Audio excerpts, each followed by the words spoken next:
ఆరాధనకు యోగ్యుడా నిత్యము స్తుతించెదను.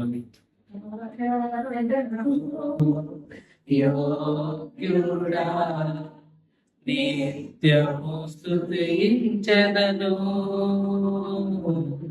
నీ మేలులను మరువకని ఎల్లప్పుడు స్తుతి పాడెదను. ఆరాధనకు యోగ్యుడా నిత్యము స్తుతించెదను.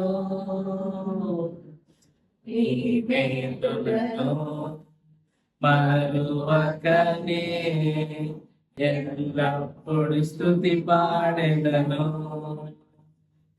ఆరాధన ఆరాధన ఆరాధన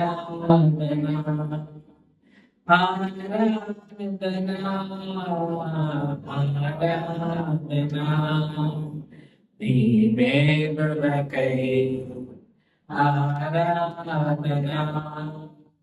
నీ దీవెనకై ఆరాధన నీ మేలులకై ఆరాధన నీ దీవెనకై ఆరాధన ఆరాధన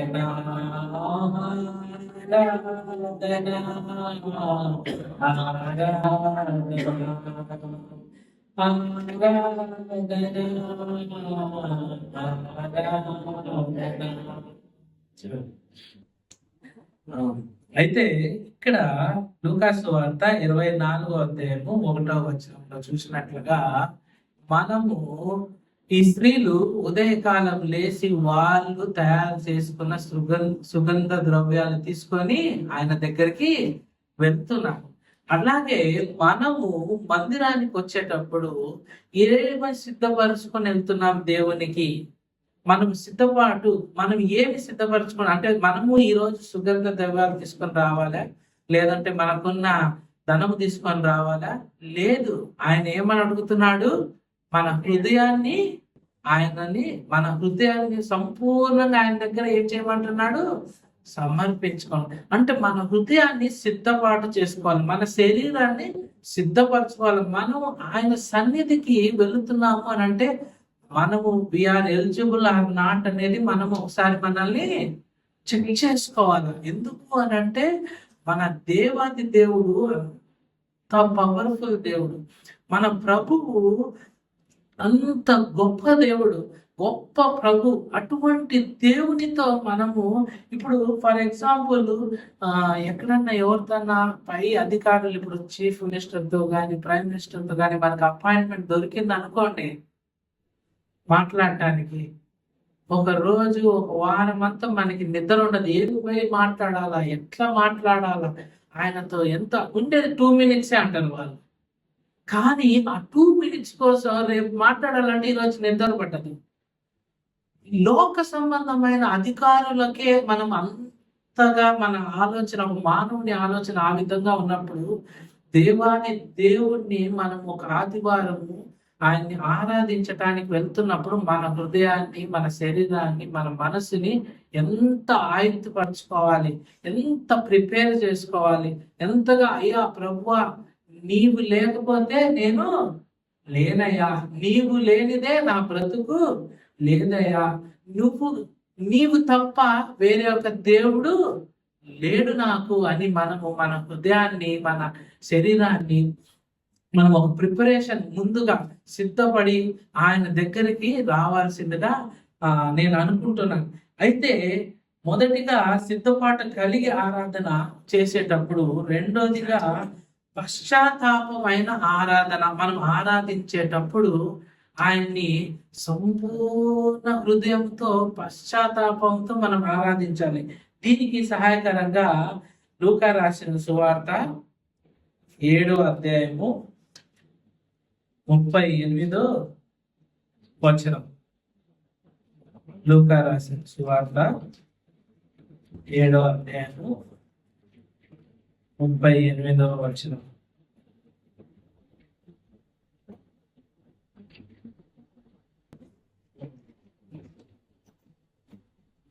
వెనుకట ఆయన పాదముల యొద్ద నిలబడి ఏడ్చుచు కన్నీళ్లతో ఆయన పాదములను తడిపి తల వెంట్రుకలతో తుడిచి ఆయన పాదములను ముద్దు కొని ఆ అత్తరును వాటికి పూసెను.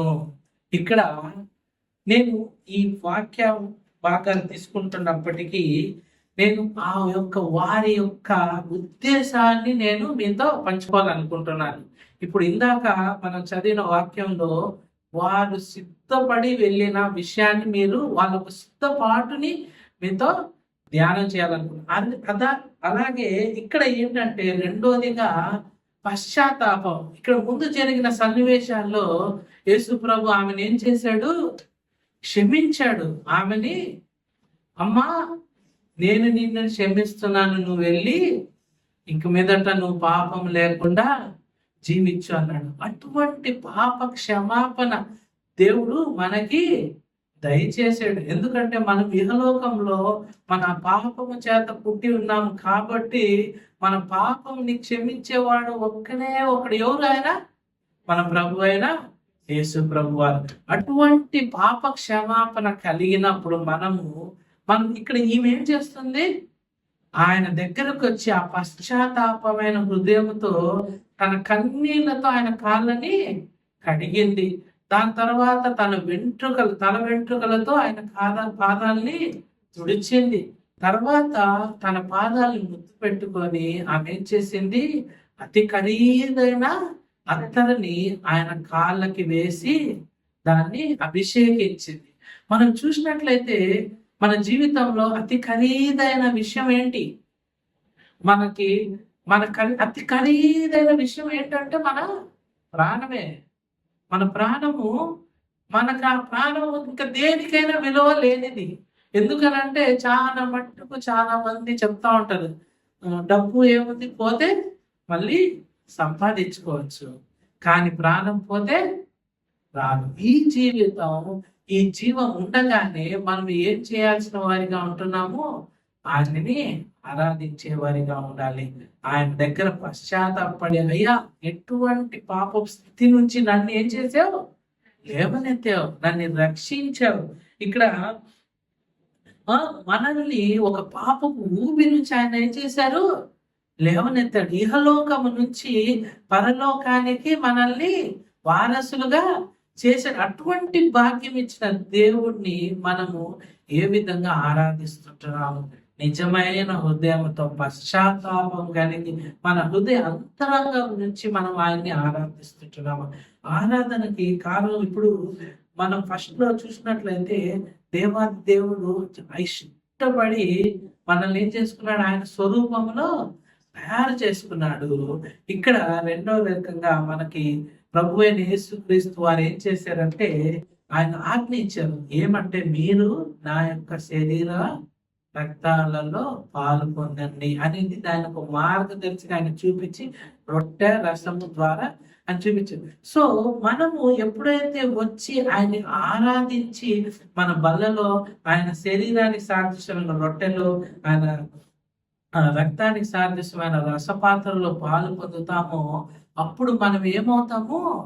ఆయన ఇక్కడ ఏమైంది? మనల్ని తయారు చేసిన ఆయన చేత్తో ఒక మట్టితో బొమ్మను తయారు చేశాడు. ఇక్కడ ఎప్పుడైతే యేసు ప్రభు శరీరాల్లో పాల్గొంటాం, మనం ఏమవుతున్నాము? ఆయనలాగా పరిశుద్ధత కలిగి, ఆయనలాగా మనం ఏమవుతున్నాం? మార్పు చెందుతున్నాం. మనం ఎలిజిబిలిటీ ఎక్కడికి వస్తుంది? మనము ఏం వస్త్రాలు వేసుకుంటున్నాము? ఏం వస్త్రాలు వేసుకుంటున్నాము? మహిమ వస్త్రాలు వేసుకుంటున్నాం. దానికి కారణం ఏంటి? ప్రభు అయిన యేసుక్రీస్తు వారి రక్తము. మనం ఎక్కడ ఉన్నా, ఏ పరిస్థితిలో ఉన్నా, ఏం చేస్తున్నా కూడా ఆదివారం వచ్చేసరికి మనం ఆయన బలలో ఆరాధన చేస్తున్నాము అని అంటే ఆయనతో ఏమై ఉంటున్నాం? మనము ఏకమై ఉంటున్నాము ఆయనతో కలిసి మనము ఆయన యొక్క మహిమను బట్టి ఆయన్ని స్తుతించి ఆరాధించినప్పుడు ఆయనని మనము ఎంత ఉన్నతమైన స్థితిలో ఉంచాలి అంటే మన దేవుణ్ణి నిజంగా అది మనం చెప్పనాశక్యమైన పదం అసలుకి. ఇంకా ఎందుకు అనంటే మన దేవుడు అసలుకి నా వరకైతే నేను ఆయన్ని తలంచుకుంటున్నప్పుడు వర్ణనాతీతం. అసలు ఒక క్షణము కూడా ఆయన మన మీద ఆయన యొక్క దృష్టి లేకపోతే మనము ఏ పాటి వారం దుమ్ము ధూళితో సమానం. ఇట్లా మనం పొద్దున గాలి డోర్ తీస్తే గాలి విపరీతమైన గాలి నవ్వడమని కొట్టేస్తుంది. అటువంటి గాలికి మనము ఎగిరిపోయే దుమ్ముతో సమానం. అటువంటి మనల్ని దేవుడు ఎంత అమూల్యంగా తన చేతితో కాపాడుకుంటూ వస్తున్నాడు. అటువంటి దేవుడికి మనము ఎటువంటి ఆరాధనని సమర్పిస్తున్నాం అనేది మన హృదయాల్లో మనము ఒక్కసారి పరిశీలించుకొని బలలో పాల్గొనవలసిందిగా మనం చేస్తుంటాం. మూడవదిగా సంపూర్ణమైన ఆరాధన. మనకున్న సంపూర్ణమైన ఆరాధన మన హృదయ అంతరంగాల నుంచి సంపూర్ణంగా ఇంకా ద బెస్ట్ అన్నమాట. ఇప్పుడు దేవుడు మనల్ని ఏం చేశాడు అని అంటే ద బెస్ట్ గా తయారు చేశాడు. సో మనం బెస్ట్ అయినప్పుడు మన దేవుడికి మన ఆరాధన ఎలా ఉండాలి? The best, out of the best ఉండాలి. మనం ఇచ్చే ఆరాధన, మనం ఇచ్చే స్తుతులు కానీ, మనం ఇచ్చే స్తోత్ర గణాలు కానీ ఆయనకి బెస్ట్ గా ఉండాలి. దానికి సహాయకరంగా లూకా రాసిన సువార్త 18వ అధ్యాయము 9వ వచనం. లూకా రాసిన సువార్త 18వ అధ్యాయము 9వ వచనం. తామే నీతిమంతులమని నమ్ముకొని ఇతరులను కొందరితో ఆయన ఈ ఉపమానం చెప్పాను. ప్రార్థన చేయుటకై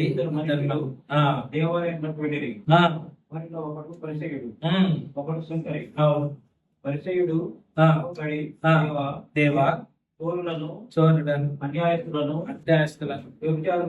వ్యభిచారులను కాక. ఇక్కడ ఏం చెప్తున్నాడు? వాళ్ళని వీళ్ళంతా చూసి వీళ్ళంతా లేరు కాబట్టి నేను కృతజ్ఞతాస్తుతి. అంటే ఇక్కడ ఏమైంది? స్వార్థముతో కూడిన దేవునికి స్థుతి. మనము నిజంగా వారిని వీరితో కంపేర్ చేసుకొని దేవునికి స్థుతులు చెల్లిస్తుంటున్నామా? వారితో వీరితో మనం ప్రతి విషయంలో కంపేర్ చేసుకొని మన జీవితాల్లో ఆయనకి బేరాలు ఆడుతున్నామా అనేది మనం ఒకసారి గ్రహించుకోవాలి. తర్వాత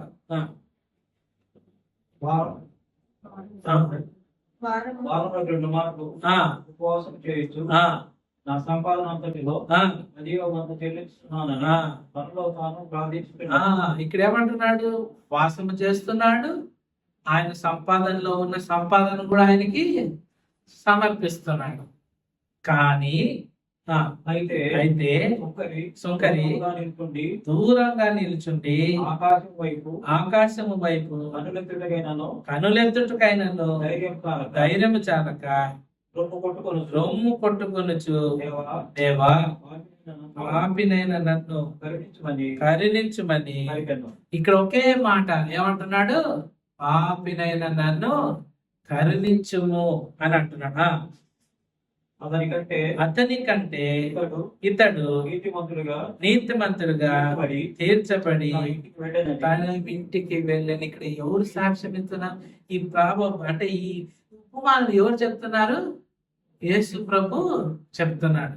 యేసు ప్రభు చెప్తూ ఏమంటున్నాడు? ఫైనల్ గా కంక్లూజన్ ఏం చేస్తున్నాడు? ఎవరు ఇంటికి క్షమాపణ కలిగి వెళ్ళాడంట?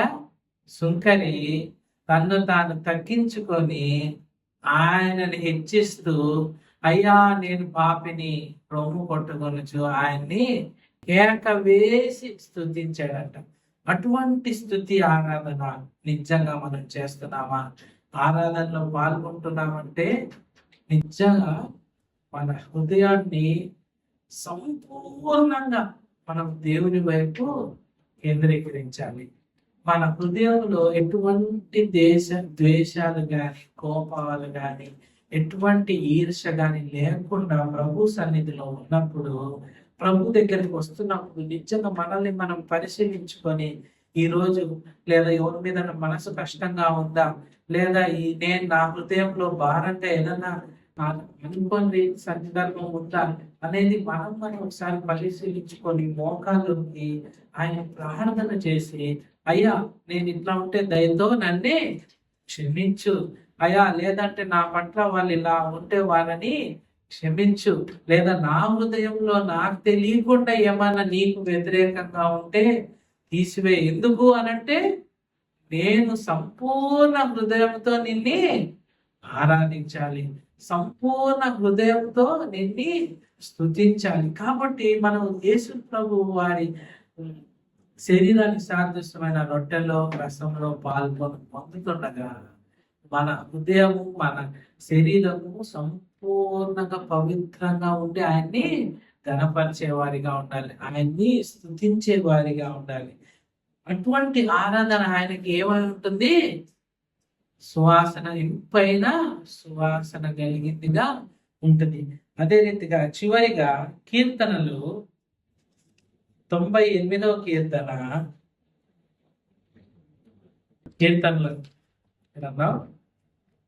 98వ కీర్తన 2వ వచనం 4వ వచనం 2వ వచనం 4వ వచనం. యెహోవా తన రక్షణను వెల్లడి చేసి ఉన్నాడు అన్ని జనుల ఎదుట. చదవండి. అన్ని జనుల ఎదుట నీతిని బయలుపరిచి ఉన్నాడు. చాలు. ఇక్కడ యెహోవా తన రక్షణని వెల్లడి చేసి ఉన్నాడు. మన పట్ల ఆయన ఏం చేశాడు? తన రక్షణని మనకి చూపించాడు. ఆయన మార్గమే ఉంటున్నాడు. ఆయన సొంత రక్తం ఇచ్చి మనల్ని ఏం చేశాడు? కొన్నాడు, మనల్ని విమోచించాడు, మనల్ని ఆ పరలోక రాజ్య వారసులుగా చేశాడు. అదే రీతిగా 4వ వచనం చదవండి ఒకసారి.